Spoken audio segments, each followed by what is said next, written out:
नमस्कार रसिक मित्रांनो, नमस्कार.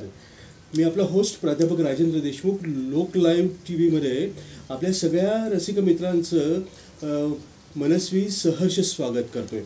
मित्रांनो, खरं तर आपल्या प्रत्येकाचं आयुष्य हे विधात्यानं विश्वनियंत्याने, ज्याला आपण निर्मिक असं देखील म्हणतो, त्याने काढलेली एक काही ठिपक्यांची अशी रांगोळी असते आणि ती रांगोळी खरं तर पुसली जाणार आहे हे आपल्या सगळ्यांना ठाऊक आहे. पण तरीसुद्धा असे काही समर्पित माणसं असतात, व्यक्ती असतात की जे आपल्या अनोख्या रंगानं, सत्कार्यानं, कार्यकर्तृत्वानं अनोखे असे रंग त्या रांगोळीच्या ठिपक्यांमध्ये भरतात आणि ती आपल्या परीनं जास्तीत जास्त सुबक आणि आकर्षक करण्याचा प्रयत्न करतात.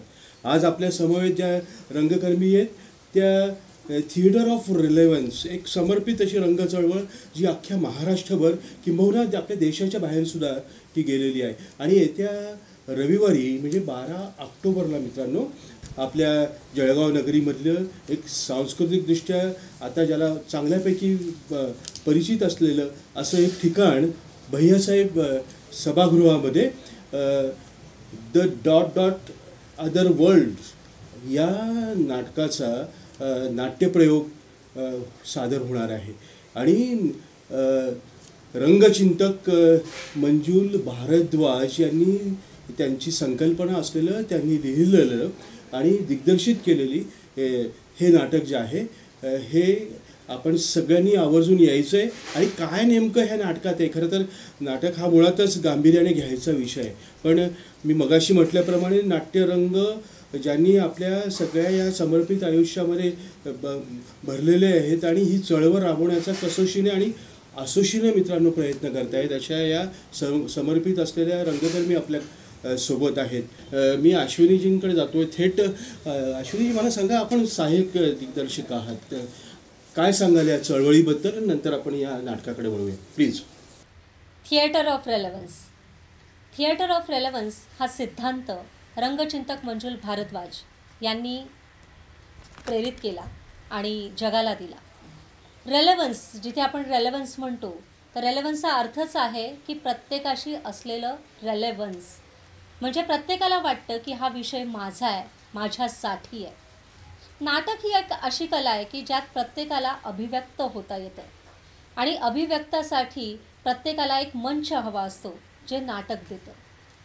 तर त्यासाठीच याची एक जन्माची कथा फार सुंदर आहे की मंजुल सर ज्यावेळी नाटक करत होते आणि एक युवा ज्यावेळी स्वप्न घेऊन येतो मुंबईमध्ये की मी नाटक करणार आणि पूर्ण जगाला किंवा पूर्ण जे कोणी असतील त्यांना मी मागे सारून मीच हिरो होणार, ते घेऊन आले. पण अवघ्या ते शेक्सपियरवरती नाटक करत होते आणि 5वाच प्रयोग त्यामध्ये एका कलाकाराला जखम झाली डोळ्याला आणि ते नाटक बंद पडलं. म्हणजे ज्या आवेगाने, ज्या जोशाने नाटक सुरू झालं होतं, तर ते कायम न राहता ते बंद पडलं आणि तो सेट जो बनवला होता 5 लाखाचा, तो मुंबईच्या पावसाने गळला. मग या सगळ्यामध्ये एक कलाकार म्हणून जी एक इच्छा असते किंवा उभं राहण्याचे जे स्वप्न असतात, ते या संसाधन किंवा याच्यामुळे ती मागे पडली आणि नेमकं काय गडबड झाली याचा एक शोध सुरू झाला. आणि तो शोध ज्यावेळी सुरू झाला तर त्यावेळी स्वमनन सुरू झालं, आत्ममनन सुरू झालं आणि त्यात समाज एक प्रश्न घेऊन उभा होता की भाई आपके नाटक वाटक का क्या हुआ. समाजाचा हा प्रश्न सगळेजण ऐकत नाही, कारण समाज नेहमीच विचारत राहतो, तुम्ही काहीही करा, काही नका करू, तो प्रश्न विचारत राहतो तुमचं काय होतं आहे. पण या रंगचिंतकांनी तो प्रश्न ऐकला आणि त्यांना रिअलाईज झालं की समाज तुमच्या नाटकाचं काय झालं हे विचारतोय, पण आपल्या नाटकाचं काय झालं हे नाही विचारत आहे. आणि हीच ठिणगी होती थिएटर ऑफ रेलेव्हन्सच्या जन्माची, की असं नाटक तयार करायचं जे प्रत्येकाला वाटेल जे आपलं नाटक आहे. आणि त्याच वेळी ही चळवळ पुढे जाईल ना. आणि तिथे थिएटर ऑफ रेलेव्हन्सचा जन्म झाला. आज थिएटर ऑफ रेलेव्हन्सला 34 वर्ष पूर्ण होत आहेत आणि या 34 वर्षाच्या काळात फार अभिमानाने सांगतो आहे की कुठलंही सरकारी अनुदान असू दे, कुठलंही फंडिंग असू दे किंवा कुठलंही प्रोड्युसर असू दे, याच्या व्यतिरिक्त आम्ही केवळ आणि केवळ जनसहयोगाने उभं राहणारी ही चळवळ आहे. आणि अर्थात फार कष्टाची किंवा मेहनतीचा हा रस्ता आहे, पण हा तेवढाच ठाम आणि ठळक आहे. आणि ह्या 34 वर्षाच्या प्रवासात जवळजवळ 25 नाटकं, कितीतरी विषयांवरती वर्कशॉप्स, या सगळ्याचा लेखाजोगा म्हणजे हा 34 वर्ष आहे. की हे काही हटके आहे, वेगळं आहे, याच्यामागे विचार आहे. आणि मुळातच सशक्त असं माध्यम आहे, भिडणारं भावणारं असं माध्यम आपलं नाटक आहे. आणि मुळात गांभीर्याने घ्यायचा हा विचार आहे. आणि विषय पण आहे आणि विचार पण आहेत. सायलीजी, मला सांगा की तुम्ही पण यात सगळं ह्या परिवारामध्ये खूप आधीपासून सगळे सोबतच आहात. तर आत्ता ज्या 12 ऑक्टोबरला सायंकाळी 5:30 वाजता जो प्रयोग होतोय, द अदर वर्ल्ड नावाचा, त्याची मुळात त्याचा प्लॉट काय? आणि चक्क युरोपात तिथं ते सादरीकरण झालं, तिथं सुरुवात झाली. 72 दिवस आपले सगळे रंगकर्मी तिकडे होते. उदंड असा प्रतिसाद तिकडनं जर्मनीतनं विशिष्ट मिळालेला आहे आपल्याला. तर काय सांगाल? हे मुळातच ते फार ही विलक्षण गोष्ट आहे, नाही का? युरोपातनं इकडं भारताकडं. तर काय ह्या प्रवासाबद्दल काय सांगाल? हा प्रवास खरं तर प्रकृतीकडे जाण्याचा होता. वा. की जसं आपण नेहमी म्हणतो की तुमची प्रकृती कशी आहे, याचा अर्थ आपल्या आत ही प्रकृती वसलेली आहे. ज्या 5 तत्वांनी संपूर्ण ब्रह्मांड निर्माण झालंय, ती 5 तत्व माझ्या आतही आहेत. आणि मुळात ना प्रकृतीचा स्वभाव हा विविधतेला जपणारा आहे. तुम्ही बघा, प्रत्येक झाड, प्रत्येक गवत, प्रत्येक फळ, प्रत्येक फूल, दगड, माती, डोंगर, म्हणजे प्रकृतीचा कुठलाही एलिमेंट घ्या, त्यात तुम्हाला विविधता दिसेल. आणि त्या विविधतेला ती एकरूप, एकाग्र, एकात्म करणारी असते. आणि प्रकृती जेव्हा हे साधते तेव्हा त्याचा आधार असतो तो म्हणजे तिचं सहअस्तित्व. की या विश्वात ज्या सगळ्या गोष्टी सुरू आहेत त्या सहअस्तित्वावरच टिकून आहेत. आणि हाच प्रकृतीचा गुणधर्म आहे की ती सहअस्तित्वाने चालते. आज माणसाने ना ह्या सगळ्या भिंती उभ्या केल्या, जातीच्या, धर्माच्या, वंशाच्या, वर्णाच्या. ह्या सगळ्या भिंती प्रकृतीला मान्यच नाही आहे, कारण प्रकृती सम आहे. आणि जेव्हा ती सम म्हणते तर तिथे आपण पाहतो की जन्म आणि मृत्यूही तिच्यासाठी समान आहे. तर आणि ही संकल्पना आम्हाला मंजुल भारद्वाज, म्हणजे जे या नाटकाचे लेखक आणि दिग्दर्शक आहेत, त्यांनीच दिली आहे की प्रकृती सहअस्तित्व, समग्रता आणि मूळ जो तिचा स्वभाव आहे तो म्हणजे विविधता, यावर टिकून आहे. आणि आज माणूस याच्या पलीकडे जाऊन फक्त आणि फक्त स्वतःचा स्वार्थ, स्वतःची लालसा आणि मी सगळ्यावर कसा ताबा मिळवू शकेन या हव्यासाने आज ज्या 5 तत्वाने तो निर्मित आहे त्या 5 तत्वांवर तो ताबा मिळवू पाहतोय. आणि त्याला असं वाटू लागलं की अरे, मी सगळं काबीज केलं तर मी ही 5 तत्वही काबीज करेन. आणि ज्या क्षणी हा विचार त्याच्या मेंदूत आला तिथून विध्वंस सुरू झाला.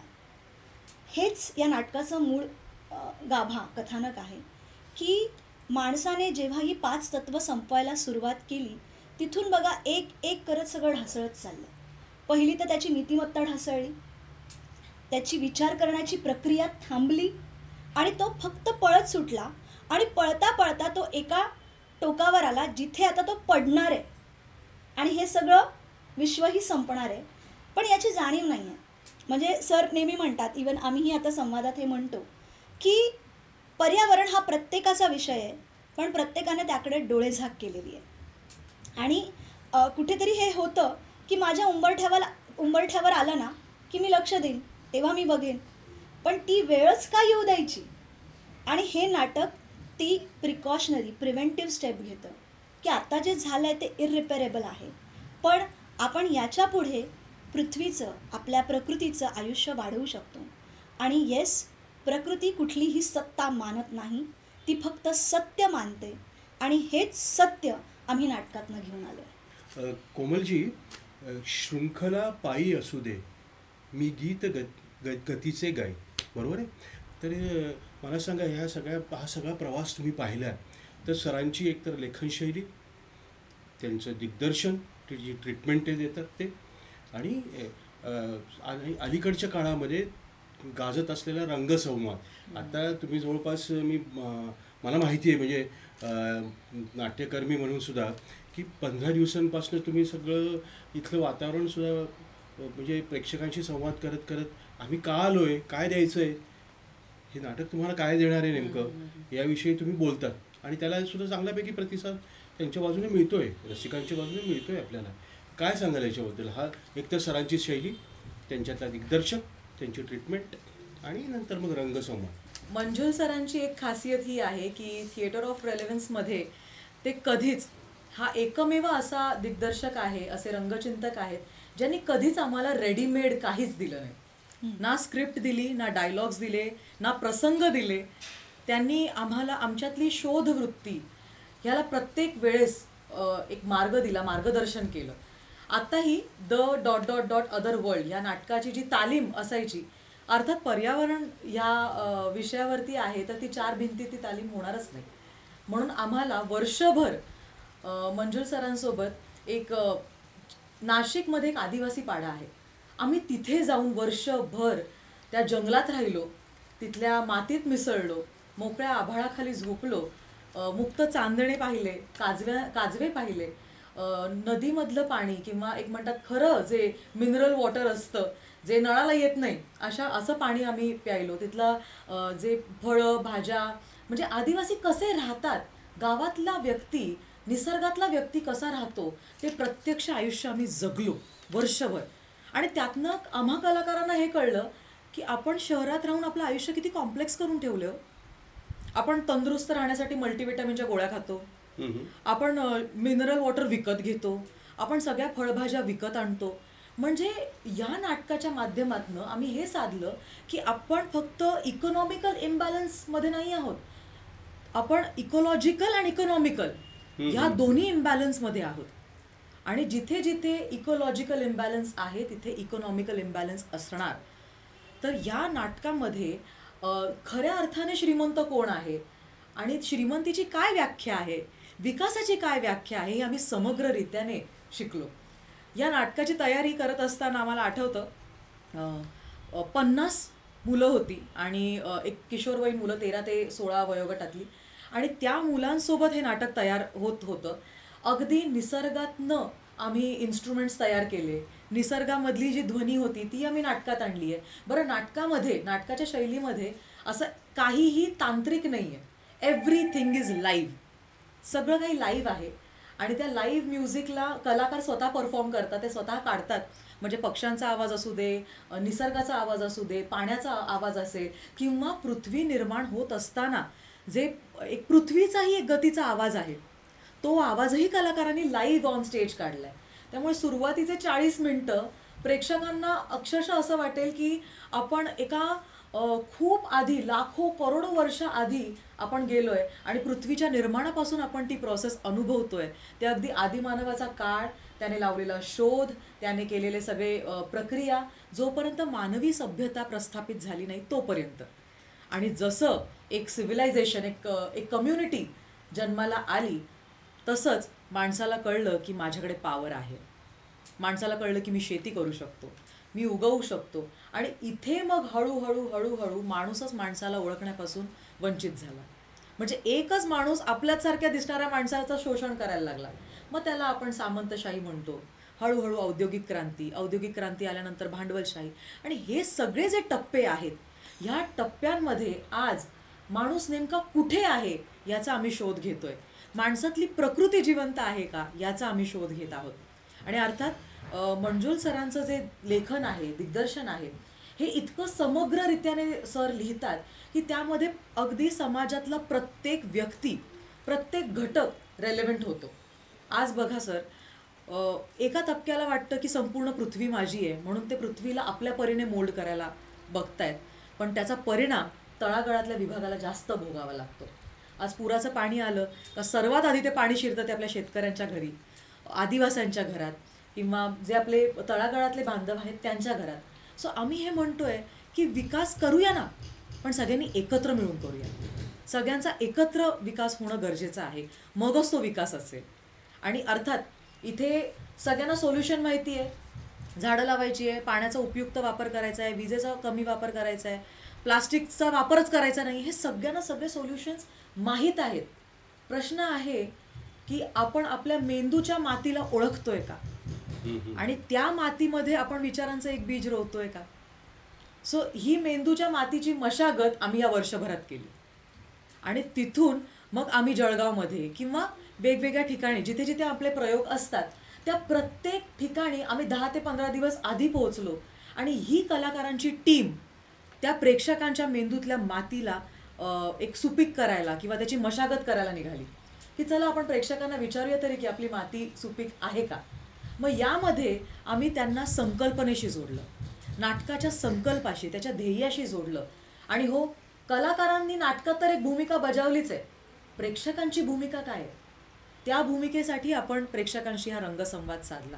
आणि त्यांना म्हणजे नाटक करणारे कलाकार, नाटक पाहणारे प्रेक्षक, आपल्याला हे दोनच दुवे हवेत, ह्यांना दोघांना आम्ही कनेक्ट केलं. आणि आज आम्ही स्वतः आपल्या पाठीचा कणा ताठ ठेवून सातत्याने 10 वर्ष रंगकर्म करतोय, सतत रंगकर्म करत आहोत आणि जिवंत आहोत.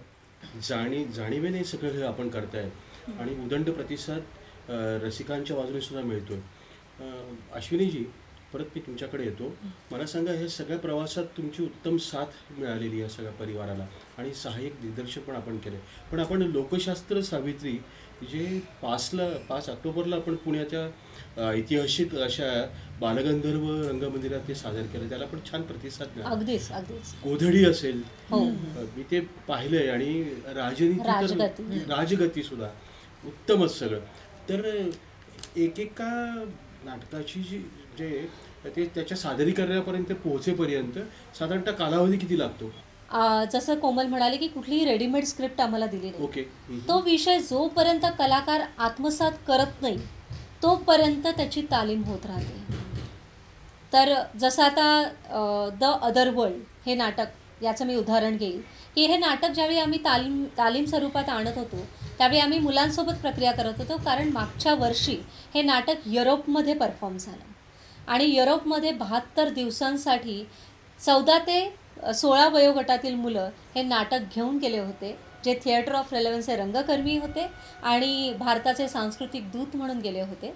आणि जर्मनीमध्ये विविध शहरांमध्ये त्यांनी याचा परफॉर्मन्स केला. तर ऑब्व्हियसली की अशी मुलं जी आता जेनझी म्हणून ओळखली जातात आणि त्यांची जी मानसिकता आहे की सगळं रेडीमेड मिळावं, अशा मुलांच्या मानसिकतेला आव्हान करणारं हे नाटक होतं ऑब्व्हियसली. तर त्यामुळे त्यांची वर्षभर तालीम सुरू होती. आणि विशेष म्हणजे या मुलांनी तिथल्या जर्मन ऑडियन्ससाठी हे नाटक प्रस्तुत केलं.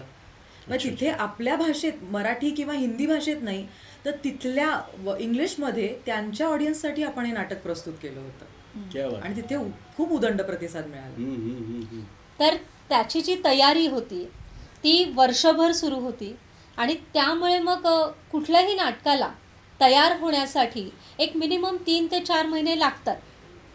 पण तरीही आम्ही म्हणतो की प्रत्येक प्रयोग हा आमचा पहिला प्रयोग असतो, कारण प्रत्येक प्रयोगाने आम्ही समृद्ध होत जातो.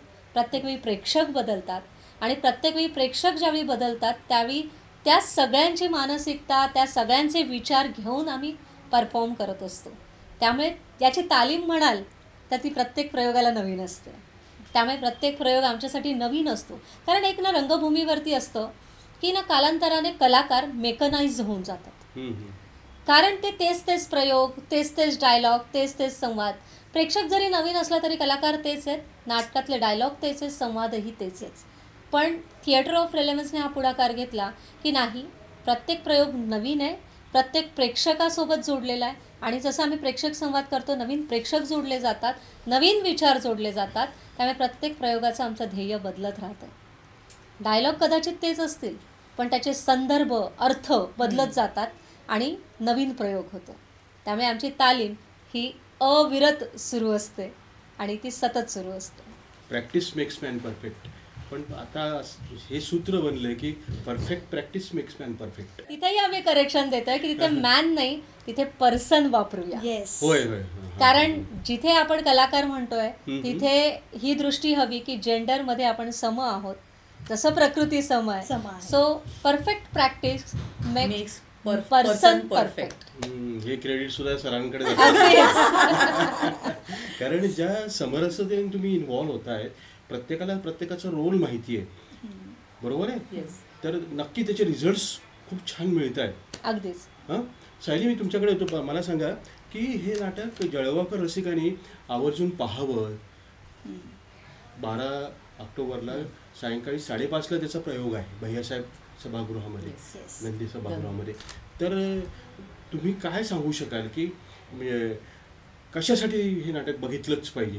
म्हणजे अंतर्मुख करणारं आहे, मनाची मशागत करणारं आहे, काहीतरी रचनात्मक आणि सकारात्मक देणारं आहे, सॉईल आणि सीड्स जसं कोमल मगाशी म्हणाले तसं आहे.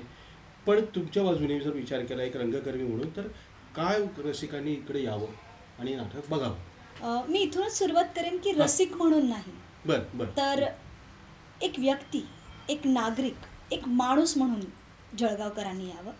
आणि येस, जळगाव आमचं खूप आवडतं ठिकाण आहे, कारण आमची टीम लीडर जळगावची आहे.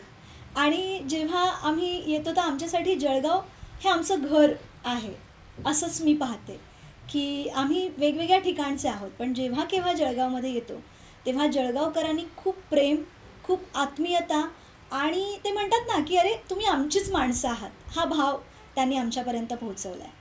तर मी प्रत्येक जळगावकराला हे म्हणेन की जळगाव आज जेव्हा पाहतो, हा प्रश्न माझ्या त्या प्रत्येक व्यक्तीला आहे की तुम्हीच सांगा, आपल्याकडे पाणी येतं का?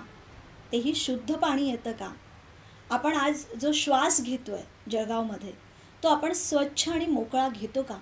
का प्रत्येक वेळी आपण आपल्या नाकावाटे फुफ्फुसांमध्ये धूळ ओढतो आहे? खरंच याचा विचार करा.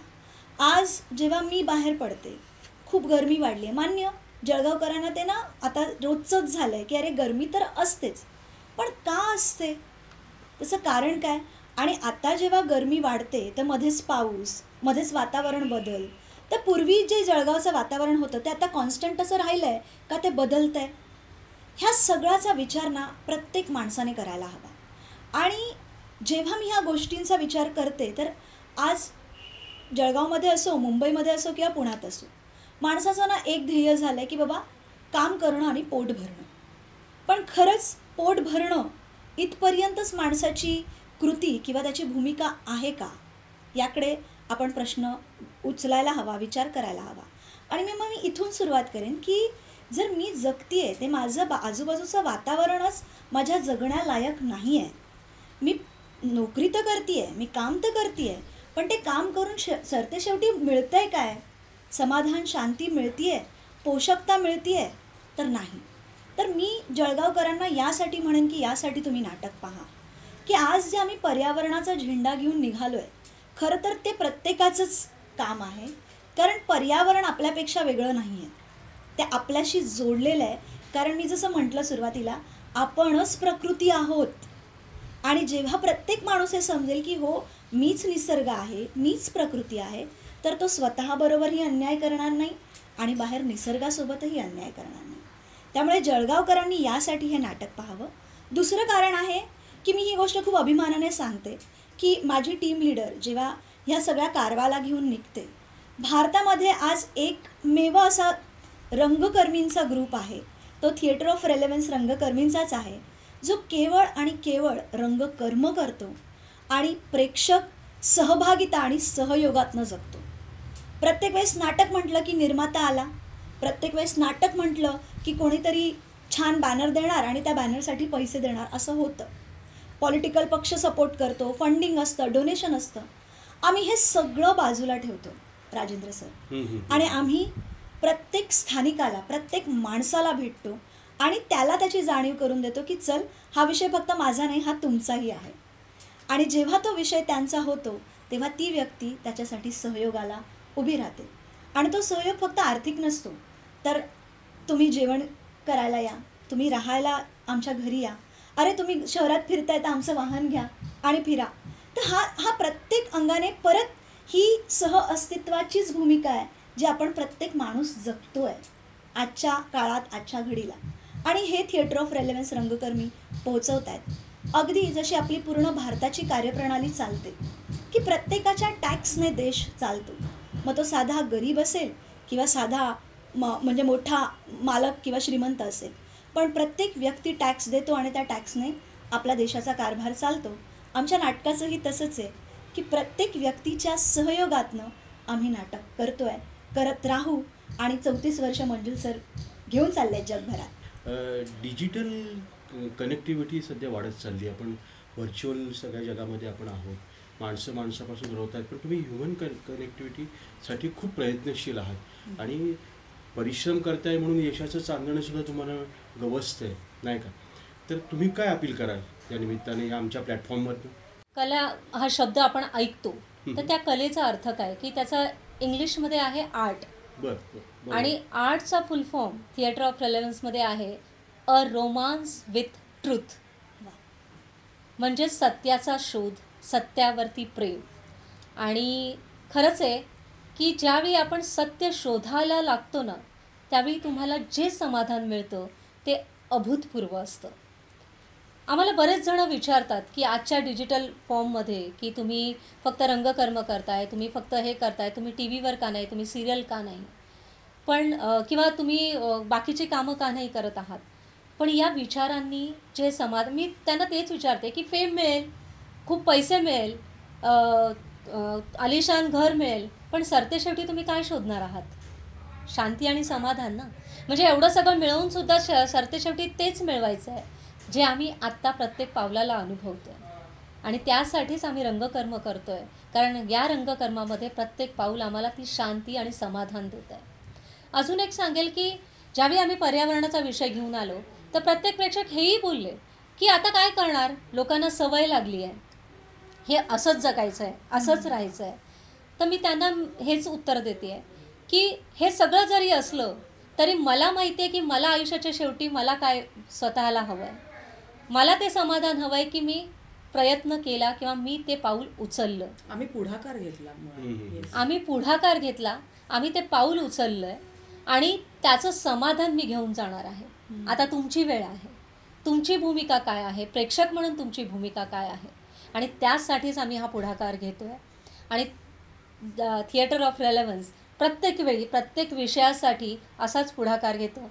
आणि मी नक्कीच सांगेल की खरंच आहे, आज कोणाच्या ओरडण्याने तुम्हाला फरक पडतो आहे का, किंवा तुम्हाला ते दिसतं आहे का? तर हो, नाही दिसत आहे. कारण प्रदूषणाने कान खराब होत आहेत, प्रदूषणाने डोळे खराब होत आहेत. पण मी म्हणते की आपली चेतना तर जागृत करूया, कारण चेतनाच आहे जी आपल्याला माणूस म्हणून सुरक्षित ठेवते, माणूस म्हणून जगवते. तर चला, कृत्रिम होण्यापेक्षा नैसर्गिक होऊया, कारण आपण नैसर्गिक आहोत जे आपण विसरलो. तर त्यासाठीच हा नाटकाचा पुढाकार आहे की आपल्या नैसर्गिकतेला आपण परत एकदा बघूया. मगाशी उल्लेख झाला आहे, ही पोटार्थी अशी चळवळ नाही आहे, यात सृजन पण आहे, यात सकारात्मकता आहे, बरोबर आहे. आणि संवेदनशीलता असल्यामुळेच तर सगळं हे चाललेलं आहे, नाही का?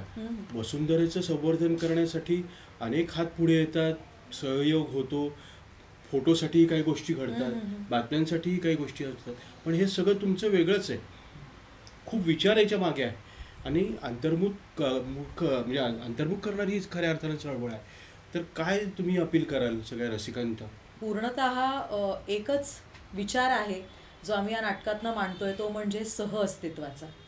जे आता सायलीही म्हणाली की आज माणूस सहअस्तित्व विसरून गेलाय. निसर्गासोबत, आपल्या शेजाऱ्यांसोबत, आपल्या घरच्यांसोबत, आपल्या नातलगांसोबत, माणसासोबत, पशूंसोबत, प्राण्यांसोबत.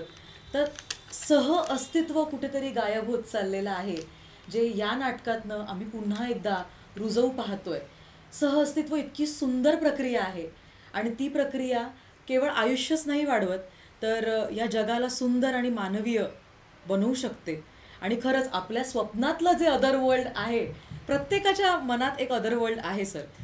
फक्त एवढंच आहे की ते सहअस्तित्वातनं आपण ते अदर वर्ल्ड एकमेकांसोबत शेअर करूया आणि आपल्याला दिसेल की ही किती सुंदर आहे. सो 12 ऑक्टोबरला गंधे सभागृहात संध्याकाळी 5:30 वाजता अदर वर्ल्ड या नाटकाची प्रस्तुती होणार आहे.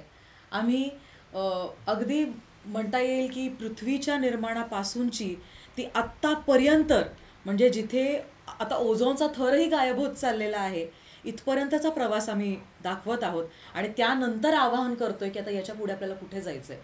चला एकत्र येऊया आणि सहअस्तित्वाने हा विचार करूया की आपल्या सगळ्यांना या पृथ्वीला कुठे न्यायचं आहे. कारण अर्थात आपली प्रकृती वाचली तर आपण बाहेरच्या प्रकृतीचं संवर्धन करू, तरच पृथ्वी वाचेल. मला असं वाटतं की जळगाव हे सांस्कृतिक गाव होण्याच्या दृष्टिकोनातून ही पथदर्शी जी चळवळ आहे तुमची, रंग चळवळ, ही नक्की मार्गदर्शक ठरणार आहे आणि सांस्कृतिक समज आमच्या जळगावकरांची यामुळे वाढणार आहे. मी अपील करेन या सगळ्यांच्या वतीनं सुद्धा आणि एक रंगकर्मी म्हणून सुद्धा की आपण सगळ्यांनी जरूर यावं आणि चर्चा करावी नाटकानंतर सुद्धा. हो. आणि इतरांनाही आपल्या सगळ्या मित्र मैत्रिणींना घेऊन यावं. नक्कीच काहीतरी महत्त्वाचं रचनात्मक स्वरूपाचं कॉन्क्रीट आणि सॉलिड देणारं हे नाटक आहे, याची ग्वाही मी आपल्या सगळ्यांना देतो. तुम्ही सगळे छानपैकी आलात आणि अत्यंत म्हणजे इन्व्हॉल्व झालेले हे सगळे रंगकर्मी आहेत. उत्तम गप्पा आपल्या या आमच्या प्लॅटफॉर्मवर झालेल्या आहेत. तर आमच्या सगळ्या लोकलाईव्ह टी व्हीच्या वतीने, आमच्या टीमच्या वतीनं तुमच्या सगळ्यांचा आभार व्यक्त करतो. या ठिकाणी आपण थांबूया. बघत राहा लोक TV तुमच्या मनात.